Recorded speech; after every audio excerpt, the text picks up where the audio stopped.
So what's your podcast about? Okay, this is making me feel really uncomfortable. Not like it. Is my mic on? Okay. Well then, let's go. Yeah. To fix anything post-production, right? Yeah, a little bit. I just learned some new skills. I was doing a song just now, and I learned something different about how to. It sounds better. It sounds like a little more professional. So I'm like, cool. Like I get that's what it's all about. That's why I'm trying to do like a song a week, which is, it's a thing, you know. It is what it is. But hey, how you guys doing? My name is John, and this is the Quiet Coyote Podcast. Ow!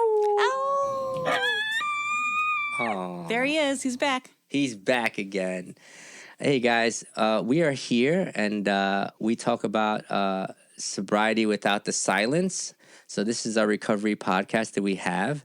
And this is probably episode 51, if I'm not mistaken. So we have passed the threshold. So I'd like to introduce my guest. You've seen her before. She's hosted before, and she's a good friend of mine. We have Jamie. Hello, John. Hello, everybody. It's good to be back for a solo episode. It's been quite a few months since we've done one, just you and I. Yeah, it's been a Yeah. while. How's everything going? Everything is going. I'm happy it's spring. I am embodying spring today. I don't know about you, but this winter was a little hard emotionally for me with life and, you know, there's things going on and just the dreariness of the cold and the snow and all of that. So now I'm excited for spring because spring is the blossoming of new beginnings and new things. So I'm looking forward to that. It's like when you open up the cellar door and you're just like, meep. You just stick your head up like, what? Like a groundhog, like literally like a groundhog. You're like, hey, what's going on out there? Hey guys, what are you guys doing? It smells nice out here, like flowers and stuff. What's happening, guys? I like your groundhog voice. It's a good groundhog voice. Yeah, I should do a cartoon series with a groundhog now. There you go. A coyote and a groundhog. You could be the second mascot for this podcast.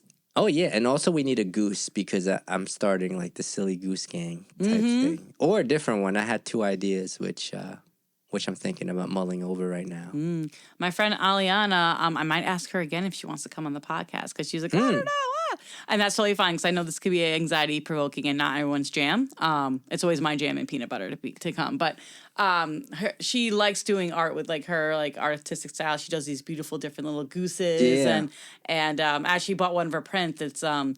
I think it's a pen drawing or whatever. I don't know artistic phrases, but it's a goose in a tattoo shop getting tattooed by a goose, and it's all sorts of stuff all over the tattoo shop. And I'm like, I need to buy this print immediately because that would be me if I was a goose. And it's just whimsical and fun. And I like, just like your house, I like to have whimsical, fun things in my house that brings me joy. You know? Yeah, I love her art.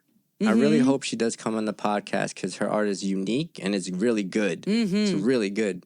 And I'd really love to have her. And like those geese that she has, like all the goose styles, they're so funny. She has like a lot of funny different ones. And she's also like a great, just like we facilitate here on this podcast. She is a great facilitator of workshops. She does workshops all over. Oh, yeah? You know, over here at my town cafe, she's done them. She does a lot of them at Nautilus up in Huntington.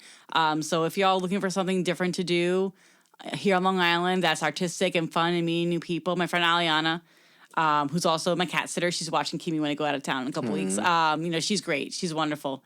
And, you know, we need to support local art. It's so important what you do, you know, what Aliana does, you know, what, you know, everybody does that we surround ourselves with because, you know, without art, it's like life is just, we're just spinning on this planet. We're just spinning on this rock. Like without art, I feel like art breathes life into life, if that makes sense. yeah.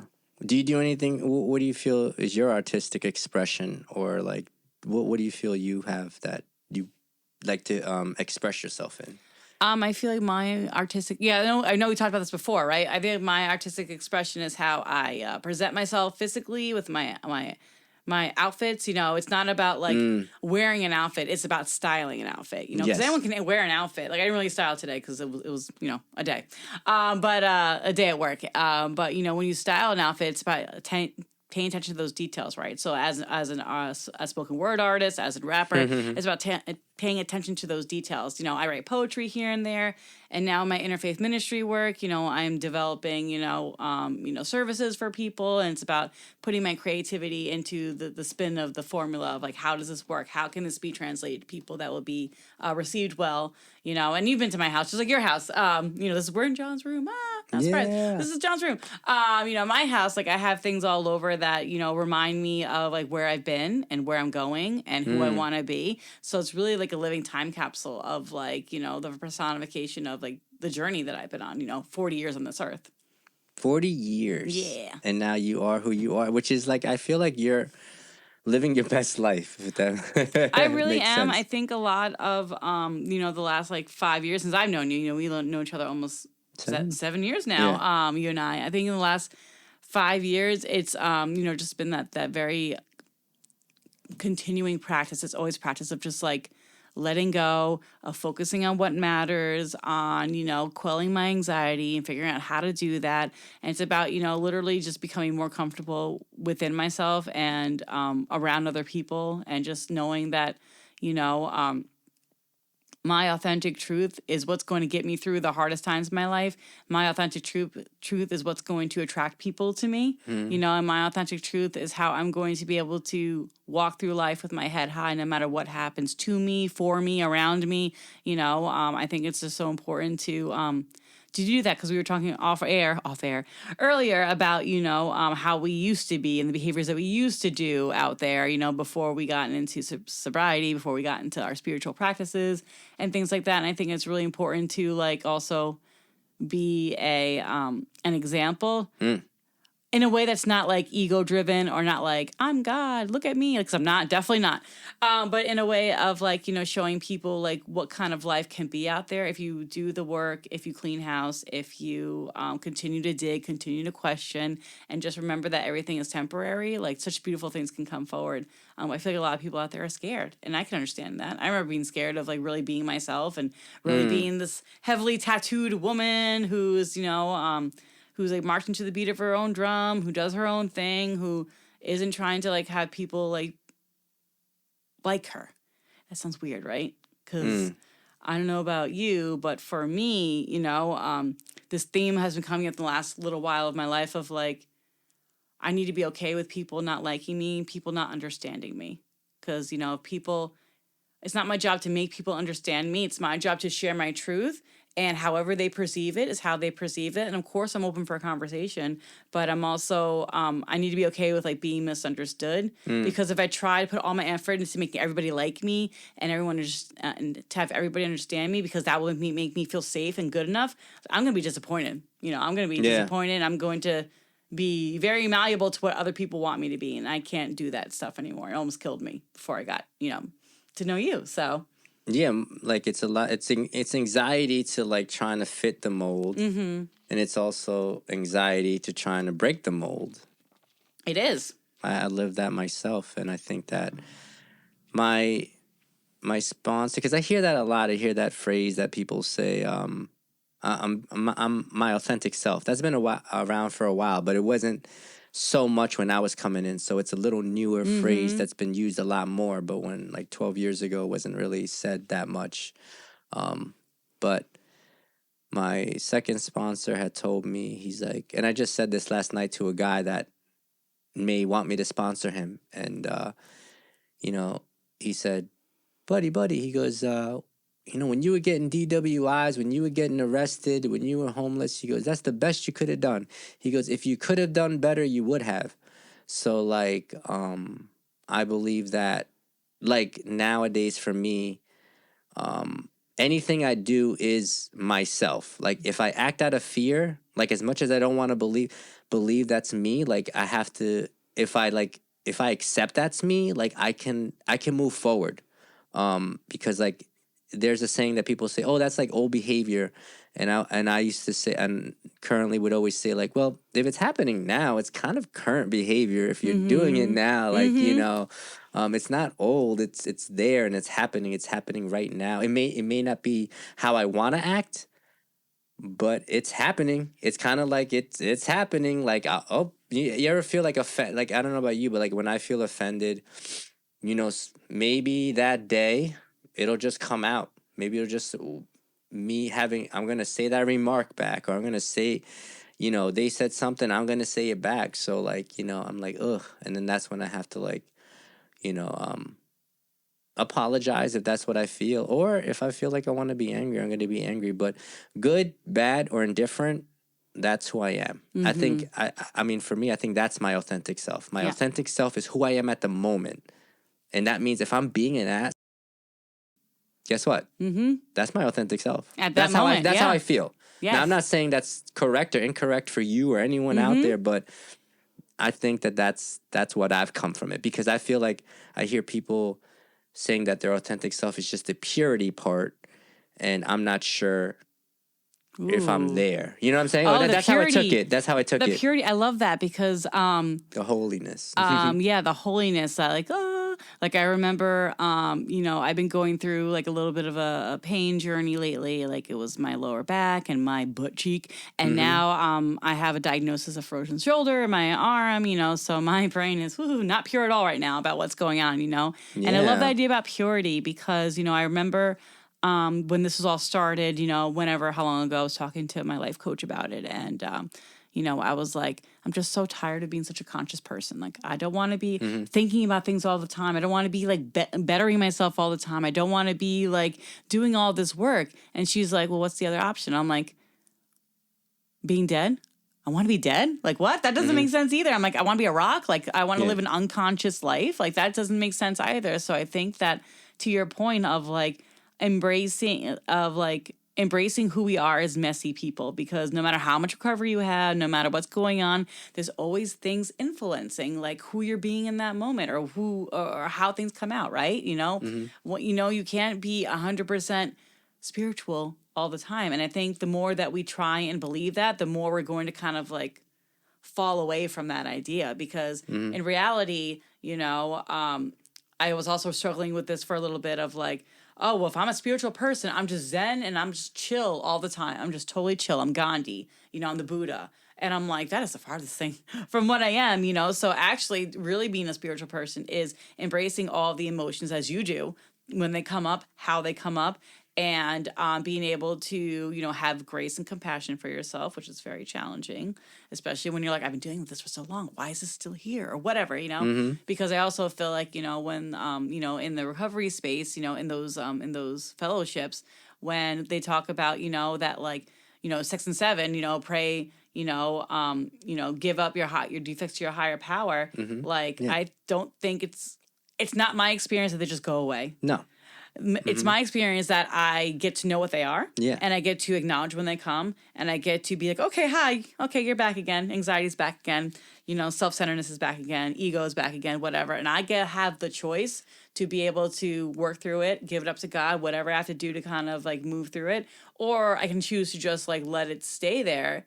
And what does that mean if I just let it stay there? Like, does that mean I'm a bad person? Like, maybe I just need to like feel it so I can move through it, because sometimes I feel like when we over intellectualize, like, spirituality or whatever, like we don't just get to be, and sometimes your body just needs to be with your feelings so you can move through it and feel safe in it to be able to let it go, if that makes sense. That does. And there's no coincidence, because I literally had that experience today, and I felt good about it, because I was like, even told God, I said, you know what, God, I'm done with you right now. Like, I'm just going to say I don't believe right now. I'm going to take this day and just go forward. I just want to I'm tired of like, it's called burnout. It's overthinking, really trying to always better myself. And then sometimes I'm like, what's the point? Because sometimes it gets heavy, like, trying to let it go, or trying to find some relief, because it's like, either way, I was trying to get that. So like I felt a lot of relief. I mean, if I'm really honest, deep down inside, I know that it's not true, but it just made me feel better to just vocalize and tell God, not today. I'm just, like, whether someone believes or doesn't believe, I know that there's a higher power that like really cares about them and loves them. But like there has to be times where it's just like, Where I've said it so many times at this point that I'm just like, I don't want to take the higher road. I don't want to be the better person. I don't want to do this recovery stuff. You know what I mean? No, I don't. I tell people like write gratitudes lists, right? Because I used to do that, yeah. They want to force this gratitude, and I'm not against that. Like, this is a recovery podcast. If you do gratitude lists and you have a sponsor and it works or for a you, fellowship, go for it, man. keep Yeah. writing that gratitude list. Write one tonight just to spite me. But what happened was I just felt like that I'm like, when I'm forced to have to be grateful, now it's just really it's harder for me. So like, doing the stuff that makes me grateful, that is like I said, like just letting go, just being me, just go. Like, I want to help people because like it's a pleasure to do it and not a chore to do it. But in the beginning, I did have to have that discipline. I did have to make it a chore till I wanted to do it, and then throughout my recovery, which is like something maybe you understand now, is that new freedoms also come with new anxieties. Yep. So like, I was experiencing new freedoms, and I still do. Like, I just cried over the weekend at this recovery convention.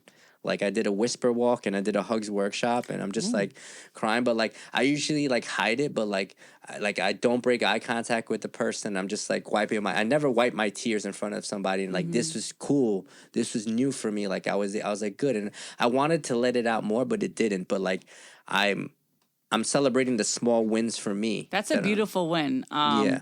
I have a lot of thoughts from your few minutes of conversation there. My first thought is, when you're like to God, like, I don't believe in you in this moment, like, F you, whatever. Like, isn't that the ultimate test of your faith in God? Because God will never steer you wrong. God will never leave you hanging dry, So it's the ultimate test in your faith when you can really be yourself with your God and be like, like I'm imagining a 5-year-old like John with his like pole cut being like, I don't want to eat my peas. You can't make me eat my peas, or whatever it is, And God's like, okay, like once you're done, like feeling this like moment of, or however long the moment is of like disbelief, like, I'm gonna still be here because I love you.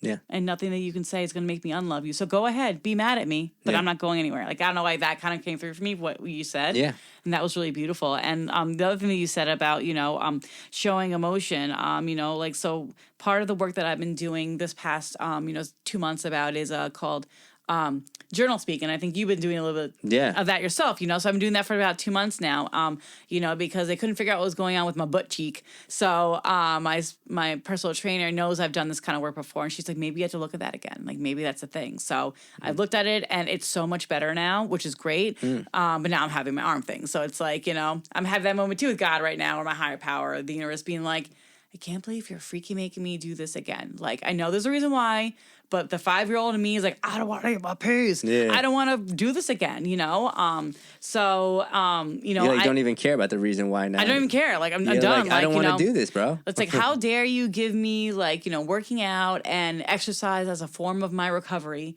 And how dare you do that? And now you're making me have to change my ways again. What? God. What? Rude AF.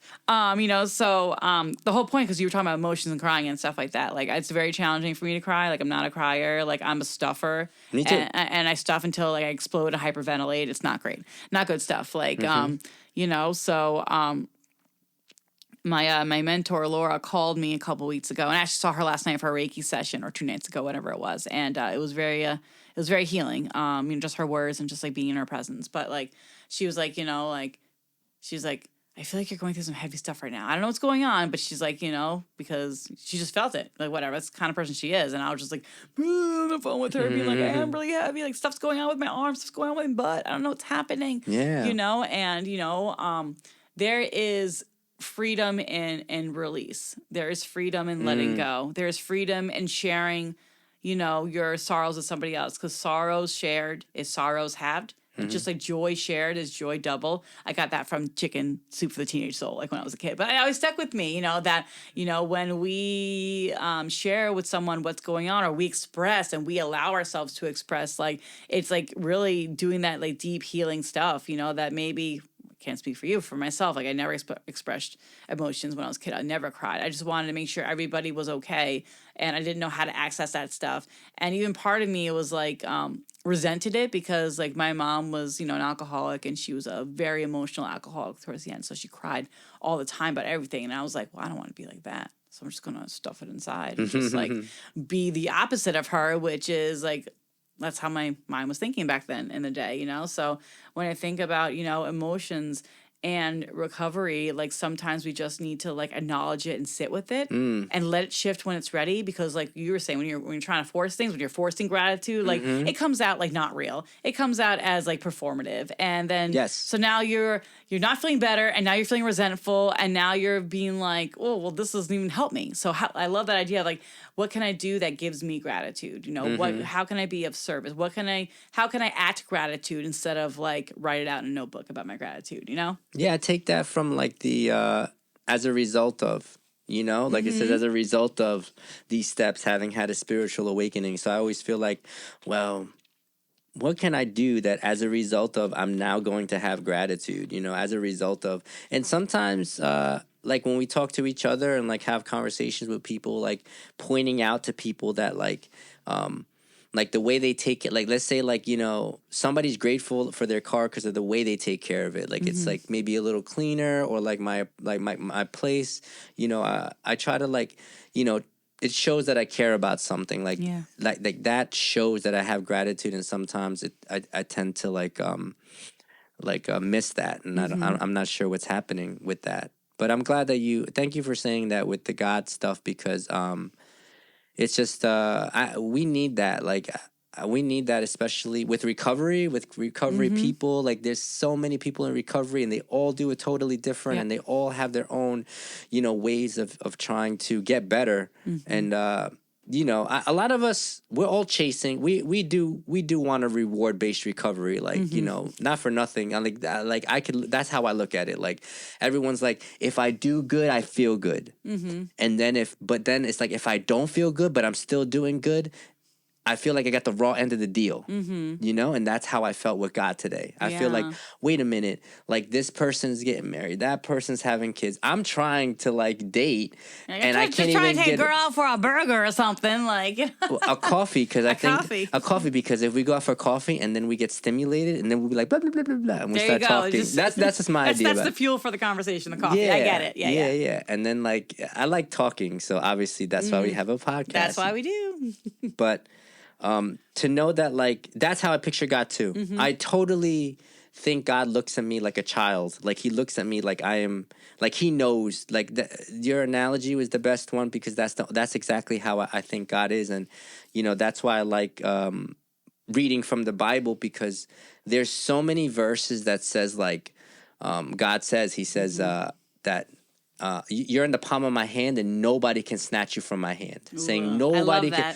He says, you can't separate my love from you. No matter what you do, you can't make me hate you. He goes, I will love you. Yeah. So like his love goes above and beyond that. There's literally nothing I can do that he's going to hate me. And when I do act human, and when I do, and like being more myself, in a weird way, if I said I don't believe in you today, makes me feel closer to him. Because you're being honest. Because it's like, so it's paradoxical. It is. Literally the most biggest paradoxes are like, when you do this, it's actually the opposite. Like water retention. I don't know if you know. Like I just learned this yesterday. The AI told me that. Thanks, AI. That when you drink more water, it releases the water retention. Your water. I'm thinking, oh, I have water retention, I shouldn't drink water. But it says, I'm gonna finish this right now. it said that it's called it the bodily paradox. So like paradoxes, like that's one of the paradoxes that I was thinking of today, of like, you know, trying not to be perfect, but it's still like, I could say that I don't want to be perfect, but I am trying to like be better, like we talked about before the podcast, about praying for people, or like things like that. What you're going through is a lot, so it sounds frustrating to me. Like I would be frustrated if like I'm doing this, and then it's like when you, not compare you to a car, but you ever fix something in your car, and then literally something that like I just fixed something. You fix the water pump, Yeah. and then you get a flat tire. Yeah. It's like, yo, bro. Yeah, like bro. I literally just spent like $500. I remember one time I literally got nails in my tire like 3 times in like 7 days, and I was like, "What road am I driving on?" That I'm just going to work. Like, what's going on? But like, I had 2 thoughts. So the first thought, I'll stay on this topic, then I want to talk more God stuff with you. Yeah. But my first thought is, like the part of what we do with like the mind body work. It's from Dr. John Sarno, Nicole Sachs. She wrote this book called Mind Your Body, and she has a podcast called The Cure for Chronic Pain. So I've been like, listening to that, reading that stuff, and talking about the 5-year-old, I don't want to make my peace. They talk about the duck already. Wow, time flies. I know. They talk about, like talking, like having that love and compassion for your pain as if it was a child, right? So like when your pain's flaring up, it's because maybe your mind doesn't want us to go back to 10 years ago when something happened, or go back to what happened yesterday when you're so angry, but your body's like, no, you can't deal with that anger, you can handle it. Yeah. Let's push it down. That's the idea about my body work. So it's about having that love and compassion of like literally taking your pain by the hand, and this can relate to anything, not just your pain, your physical pain, but your emotional pain, like whatever's coming up for you. We talk about the committee work in life coaching. It's like Tyler is the name of my little kid in my brain who just wants to have fun, who tries to be, and who just wants to enjoy life, and needs like trying to get all the other parts of my brain to like just like relax and be like, why don't we just go have some fun? Like, it's okay to have fun. Can we just do that? Whatever. So it's like taking your pain by the hand, just being like, I know that you're scared. I know that you're uncomfortable. I know that this is not where you want to be right now. I know that you just want to fix this. And I know it's going to suck that we have to do a little bit more work, but I'm going to be with you every step of the way. I'm not going to abandon you. We can get through this together. And I know you don't want me to go here into my brain to talk about 10-year ago thing, whatever, but we're going to do it anyway, because that's what we have to do.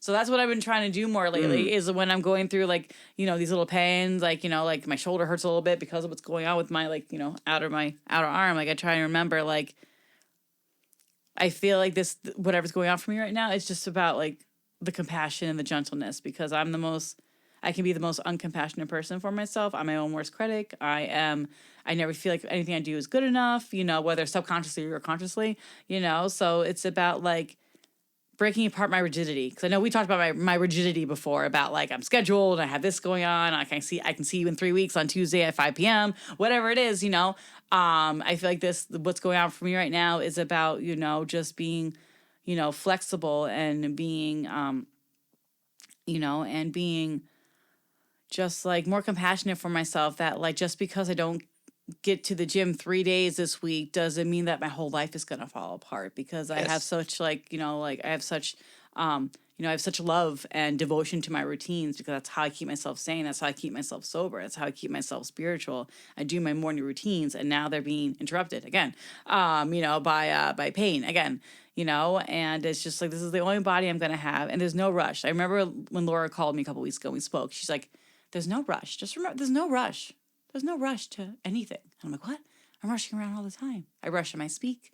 I rush in my, and get my work done. I rush in like finishing the things so I can relax, whatever it is, I'm always rushing. Yeah. So this is just another lesson in me having to slow down, and me having to listen, and me having to be creative, and like, how do I support myself, support my physical body, and my mental health, by also like giving compassion, because I can't be like lifting my arm, and I can't be like doing things overhead. Like even getting dressed is annoying, and like putting up my hair is annoying. Like it hurts, but I'm excited to see what lessons are going to come from it, because I do believe, like you, that nothing happens in God's world by mistake, so there's a reason why this is happening right now. And even if the reason is just like to show myself some more compassion, and accept myself no matter what, because I remember reading in part of these studies I've been doing is about your nervous system doesn't understand anything. So if you meet anything with resistance, it's going to picture that as danger. That's danger and unsafe. So when I'm resisting what's going on with my arm, when I'm resisting what's going on in my life, the central nervous system only interprets that as danger. And what does it do? Yeah. It needs to protect you. So what's it going to do? It's going to try and protect you it's going to try and keep you safe in the most unsafest way, they say, by sending pain. Because they feel like the pain that you're experiencing, whether it's emotional or physical, is way less scary and hard than dealing with what's up here. And now that I've been dealing with what's up here, it's been much better on my butt and my back. And now I have like an actual medical diagnosis about what's going on with my arm. And I'm going to stay the course and and just do the next right thing, which is go to PT and literally my exercises at home for PT are this. Literally. Those are my exercises. So I'm going to embrace the silliness of like what the absurdity of like what the rehab is going to be for my arm, you know? Yeah, when I had shoulder surgery, they said to walk up the when I take a shower to walk up like this with my I'm hand sure they're going to be. I only went one day so far, so I'm sure that's going to be something coming. But now my shoulder's good. Like I had shoulder troubles, and sometimes if the weather depending on it. Mm-hmm. And then no, that was really good. You reminded me of something that happened over the weekend. You said two things. You said parallel things that. Exactly what I went through this weekend about. I did the Whisper Walk. Do you know what that is? I know. I was going to ask you, what is the Whisper Walk? I never heard of that. Whisper Walk is like, Soul Train? You know how they have a line here, and someone dances in the middle? Yes, okay. Like every wedding, yes. So exactly. So picture that. It's a one line of people, another line of people, but it's closer together. And someone walks down and everyone is given these affirmations. And when you walk through, you have to close your eyes and just walk through like this, and they'll put their hand on the shoulder and move you forward. Yeah. So you can go through the whole line, the Soul Train line. Mm-hmm. And one person whispers what they were given to you. Mm-hmm. And if you have a name tag and they know your name, they can personalize it. Like they can be like, Jamie, like Jamie, God loves you. Mm-hmm. And then another person be like, Jamie, like you're free to redefine your future anytime you want. That was mine. And these are things they pick out of a hat, or do they just say these They pick it out of a hat. Oh wow, that's pretty cool. So when I was going down, like I didn't think anything of it. But just when people were whispering and they were saying like, John, they were like, some of them really hit me. Like one person said like, John, any parent would be proud to have you as their son. Mm-hmm. And like for those who don't know, I lost both of my parents in recovery. So another person said, John, your recovery inspires other people. Like I just started to it was like, because I didn't know it and I don't believe it. Mm-hmm. You know what I mean? Like that's it's wild. You don't know what to believe. You don't know what you don't believe until it's like right there in your face. And it's all of a sudden you're like, whoa, like, like I guess I don't think that it helps people. Like, I don't think that what I do helps people. Like everything I do. So like, they were just whispering stuff in my ears. And like, you said a few things before, which I'm gonna listen on a playback, but like it made me think of that, and I was just like, wow.